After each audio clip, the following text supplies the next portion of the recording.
what they call me. I promise that you'll never be lonely. Peter Pan, that's what they call me. I promise that you'll never be lonely. Peter Pan, that's. Hello everyone, आप सभी का मैं expert दहे channel में स्वागत करता हूँ।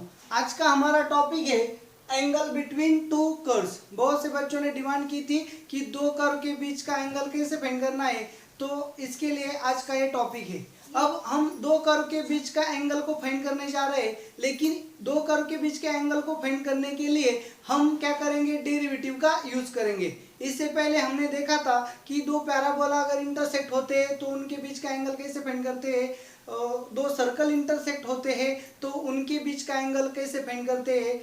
वहाँ पे हमने क्या किया था, उस टाइप के फॉर्मुलेशंस को यूज किया था। लेकिन आज हम कोई भी कर्व हो तो उनके बीच का एंगल को कैसे फाइंड करना है, वो भी यूजिंग डेरिवेटिव। ये आसान सी ट्रिक्स है। तो सबसे पहले हमें क्या मालूम होना चाहिए, तो हमारे पास दो कर्व्स होने चाहिए। Suppose f of x and g of x are two curves. हमारे पास दो कर्व्स है, f of x and g of x. हमें क्या करना है, इन दोनों कर्व के बीच का एंगल फाइंड करना है। अगर दो कर्व इंटरसेक्ट ही नहीं होंगी तो उनके बीच का एंगल हम फाइंड नहीं कर सकते।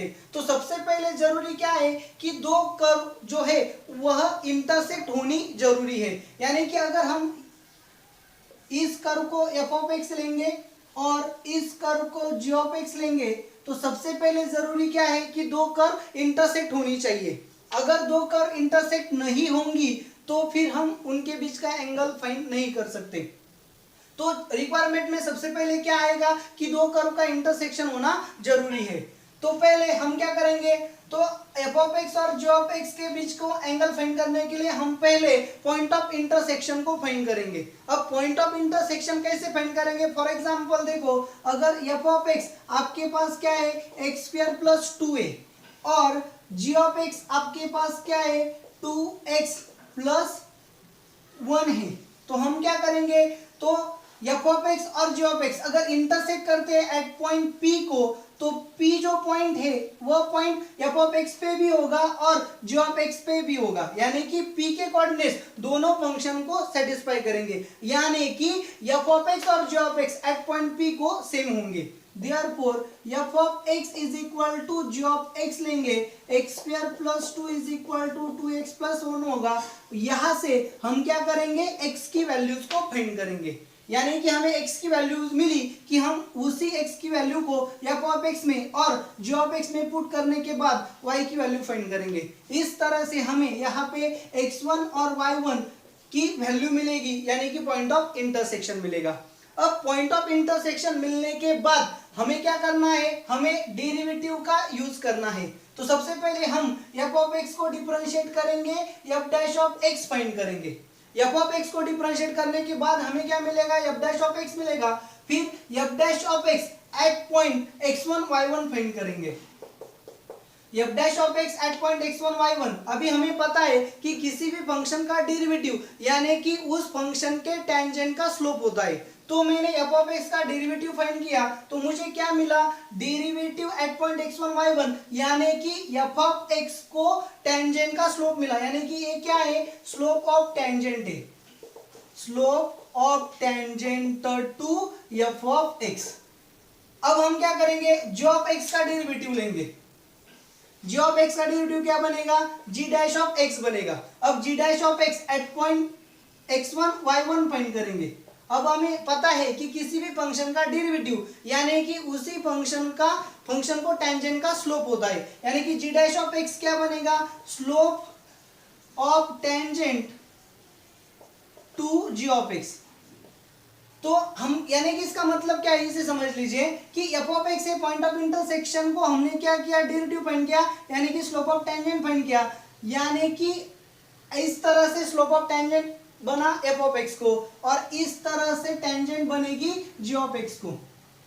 तो अब गौर से देखिए इधर कि क्या होता है कि f ऑफ x को हमने टेंजेंट डाली एट पॉइंट x1 y1 और g ऑफ x को भी टेंजेंट ड्रॉ की एट पॉइंट x1 y1। अब हमें क्या करना है, दो कर्व के बीच का एंगल फाइंड करना है।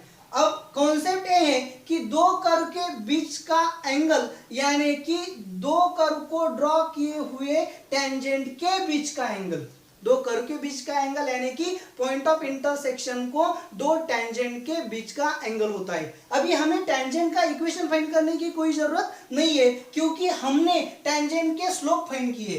एफ ऑफ एक्स को टेंजेंट यानी कि स्लोप ऑफ टेंजेंट मिला, इसे हम m1 लेंगे। जी ऑफ एक्स का डेरिवेटिव यानी कि स्लोप ऑफ टेंजेंट हमको मिला, इसको हम m2 लेंगे। यानी कि हमें f ऑफ x को टेंजेंट का स्लोप पता है और g ऑफ x के टेंजेंट का स्लोप पता है। तो हमें दो कर्व के बीच का एंगल फाइंड करना है, तो हमें दो टेंजेंट के बीच का एंगल फाइंड करना होगा। और दो टेंजेंट यानी कि दो लाइंस होगी और दो लाइंस के बीच का एंगल क्या होता है, tan theta is equal to mod of m1 minus m2 upon 1 plus m1 m2।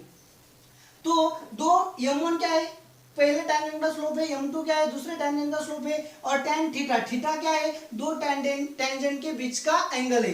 तो दो टेंजेंट के बीच का एंगल हम कैसे फाइंड कर सकते हैं, mod of m1 minus m2 upon 1 plus m1 m2। m1 की वैल्यू आएगी इधर पुट करो, m2 की वैल्यू आएगी पुट करो, इसको सॉल्व करो, थीटा की वैल्यू निकालो, तो आपको क्या मिलेगा, दो टेंजेंट के बीच का एंगल मिलेगा यानी कि दो कर्व के बीच का एंगल मिलेगा। तो अब यहाँ पे मॉड लिया गया है, अक्सर पूछा जाता है यहाँ पे मॉड क्यों लिया है।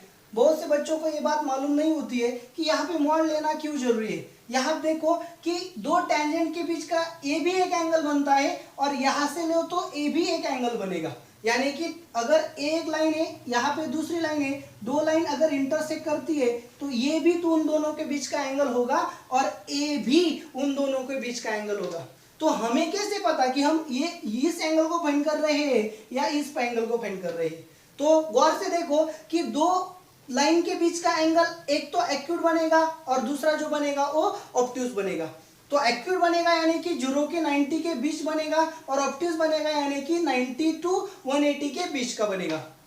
तो tan की वैल्यू 0 टू 90 में आएगी तो प्लस आएगी और tan की वैल्यू 90 टू 180 में आएगी यानी कि माइनस आएगी। तो हमें यहाँ पे थोड़ा सा कंफ्यूजन हो जाता है कि हम कौन सा एंगल फाइंड कर रहे हैं, एक्यूट फाइंड कर रहे हैं या ऑब्ट्यूज फाइंड कर रहे हैं।